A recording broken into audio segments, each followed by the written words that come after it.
I'm Johnny Campbell and welcome to our next episode of TA Talks.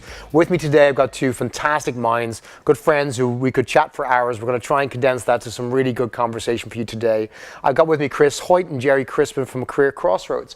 Welcome to Dublin, guys. Thanks. Hey, thanks. So both of you are probably quite well known to our audience. You have a larger than life presence on stage, at different shows, write extensively, and good opinions that are quoted everywhere. I was wondering, could you reintroduce yourselves to our audience today? Chris, maybe starting with you, a little bit of background on yourself and how you ended up doing what you're doing right now. Thanks. Chris Hoyt. I've been with CareerXroads now. I've been working as Gerry's partner for 2 years, I guess. It's gone pretty quickly. And we're having a great time pulling talent acquisition leaders together from around the world to really talk about what keeps them up at night, both online and in person at about 8 or 9 meetings a year. I've been in talent acquisition for about 25 years now. I've been in the space. Started as a recruiter in the field, and then have run talent teams and branding initiatives and departments and functions at both AT&T and PepsiCo before coming on board. And Gerry? I just started in talent acquisition. No, You're going to love it. if he's got 25 years, I'm going, oh shit. You can learn a lot from this guy here. I'm going to maybe start, but Gerry, you told me a couple of years ago about one of the first SHRM presentations you ever delivered around how HR and recruitment could use the internet. Yes. So maybe give me some context in terms of when that was. That was 1996. And, to give you some context, I've been in recruiting literally my entire life, adult life. And when I have an engineering degree, but in graduate school, I fell in love with recruiting.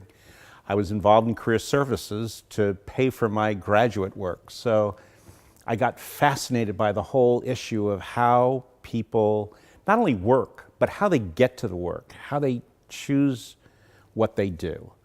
And so I became fascinated by it. And in the pre-industrial world, recruiting was not the highest function for HR.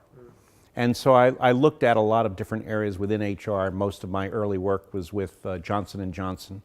So I had an entire career with Johnson & Johnson, heading up HR and heading up TA.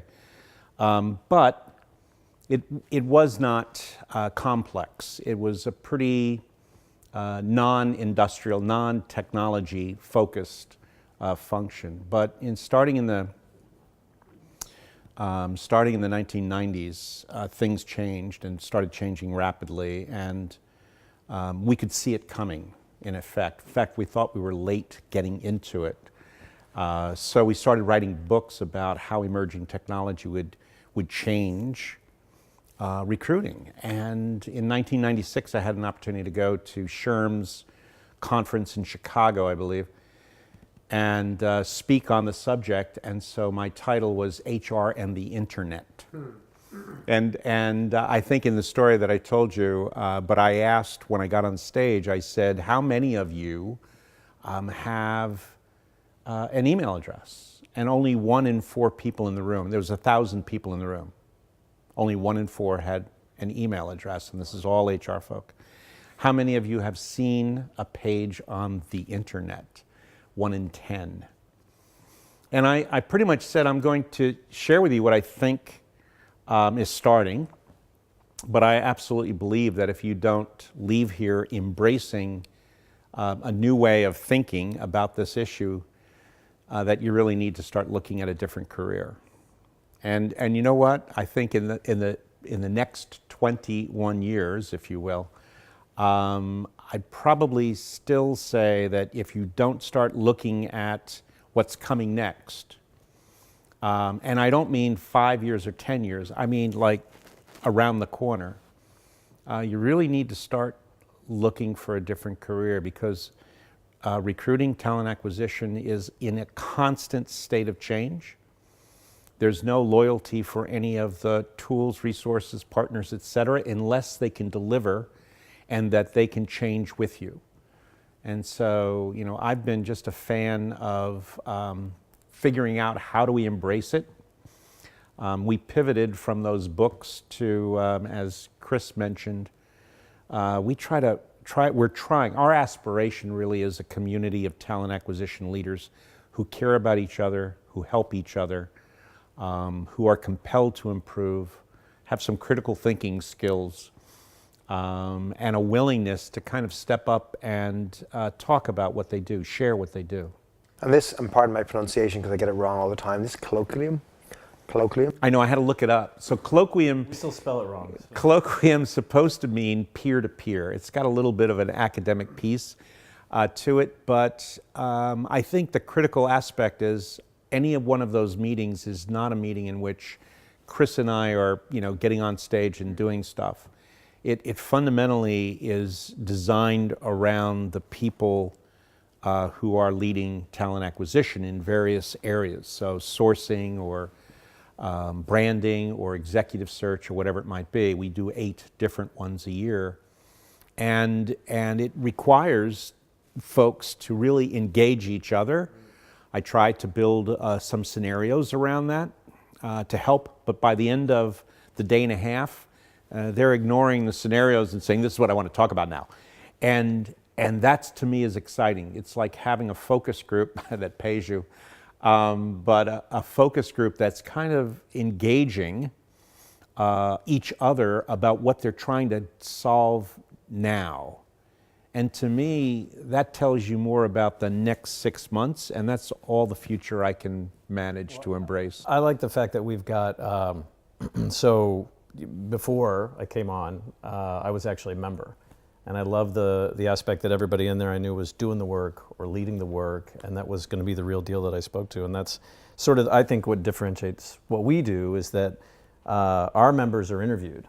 So it's not who's got the budget to join and come be in the meeting. They go through an interview process. And there are a handful that we've turned down this year that just aren't a good fit. So why we like fancy words like colloquium is because there is a little bit more to the meeting than just throwing a bunch of people in the room to sort of bang on a drum or talk about what's hot. It's folks we know are doing the work. I can see the value in that. I know a lot of heads of talent who feel a little bit on their own. Not everyone has the luxury of being part of a community where they can have those conversations. I know if you're in a remote part of the US, if you're somewhere in Europe or elsewhere, you might just get to the events. You might not get your invite to whatever the big conference is. You just might not have the budget to travel. You're too busy. But you do want to lean on a peer group and not feel like you're the only person making these decisions. It can be lonely. Yeah, but I'm interested to know then, you guys obviously talk about the trends, what's happening, what are the burning issues. If I'm spending this time with this group, I want to talk about what's on my mind. You must see a lot of common themes. There must be things that are very obvious to both of you are the hot things, but to anyone sitting outside that, they might be thinking, is it just me or not? What are those trends? So each of the meetings that we do have a focus point. So one is, like Gerry said, one's sourcing, one's branding, one's executive recruiting, leadership. Something that this year has come up without fail at each one of those topical meetings is recruiting automation. And we continue to hear, what about AI? Who's implementing machine learning? Are these algorithms going to take jobs? Are they going to make jobs easier?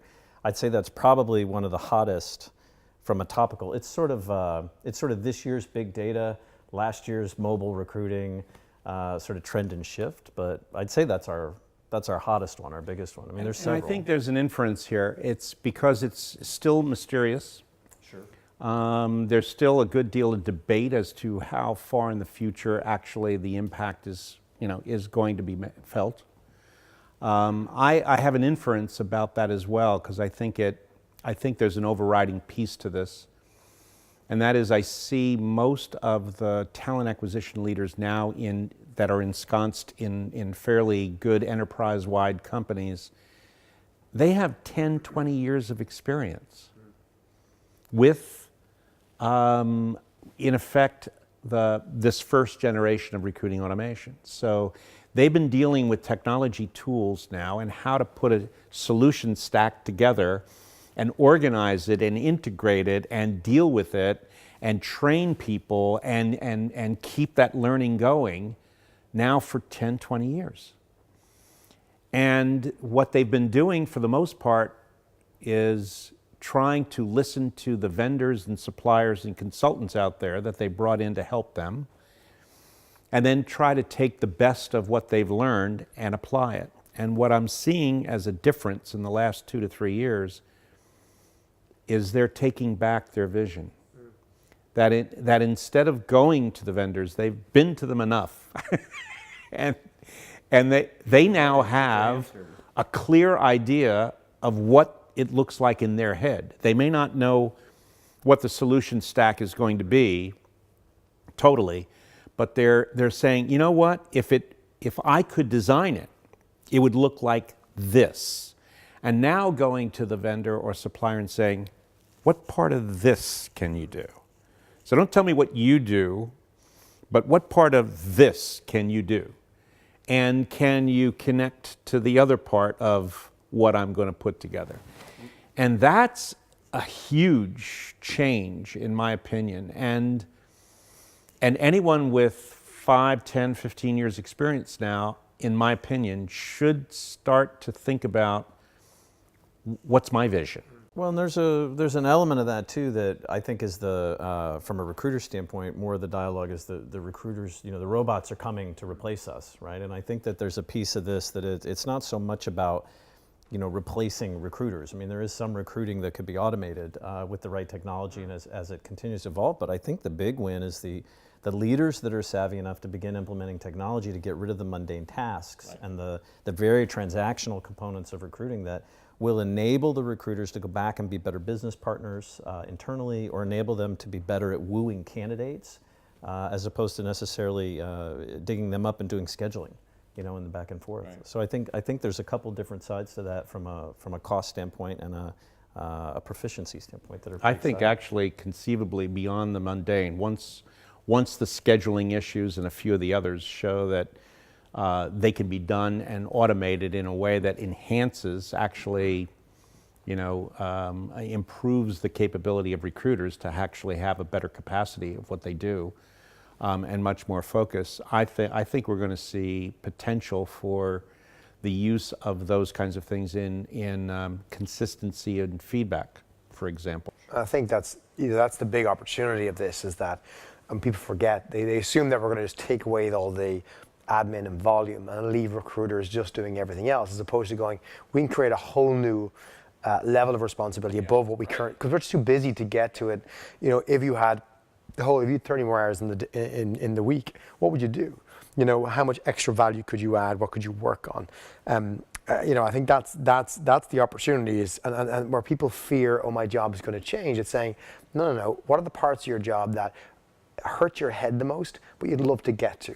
Because we're going to take away half your admin, and you're going to start getting that time back, and you're going to start working at a new level. I think that's what, it's the individual pressure I think recruiters should feel and be excited about, to kind of go, I'm going to have to up my game, but in more interesting work. I don't know of any recruiting automation that's on the way to get rid of this stuff within recruiting that recruiters are excited about. Yes.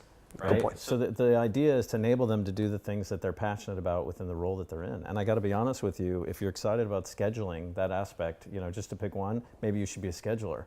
And if you're not excited about talking with candidates or being able to partner with business partners, well, then maybe you're in the wrong job to begin with. I think the transition, though, is that recruiters are moving less from a job. Their job is changing, and it's becoming more of a career, less of a trade, more of a profession. And that's because we're going to be able to measure it, we're going to be able to describe it, we're going to be able to train it and learn from that. And those are all characteristics. And execution? That's crazy talk. That's the characteristics of a profession. And so recruiters who are in it just to make a buck and go home at 5, fundamentally it may shift, and it's not a time-dependent piece. It's a performance piece, as any profession would be. We talked about another trend, if I can take one more, is that, in the wider sphere of HR, which is kind of, the HR world where recruitment typically sits, right? Ultimately the VP of talent typically reports up to the CHRO. Typically, we discussed offline that you were starting to see heads of talent become heads of HR, whereas that really wasn't a role. You reached the ceiling and you just moved to a bigger company or became a consultant or started your own company. You got stuck. I'm always conscious of the fact that if I'm thinking about my role as head of talent, I'm thinking about the recession coming along, and that's one of the teams you axe because you don't need them because you're not hiring for a couple of years. These are always concerns, and most heads of talent have been through that big recession. They've had a career, got to a point, went back, started again, perhaps in terms of post-recession. And you're thinking about where else could I go in my career that is more recession-proof, but also more interesting and wider, and I can have bigger impact to the business. Is it a likely route? And if it is, why the talent folk? Why are they the ones being considered against all the other people who work in HR? Because it's a broad remit for that senior job. And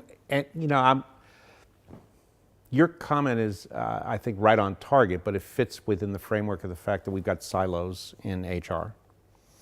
And so over many years, many years ago, unions, whoever was involved with the union was in effect the person who moved on up in HR. That's not true anymore.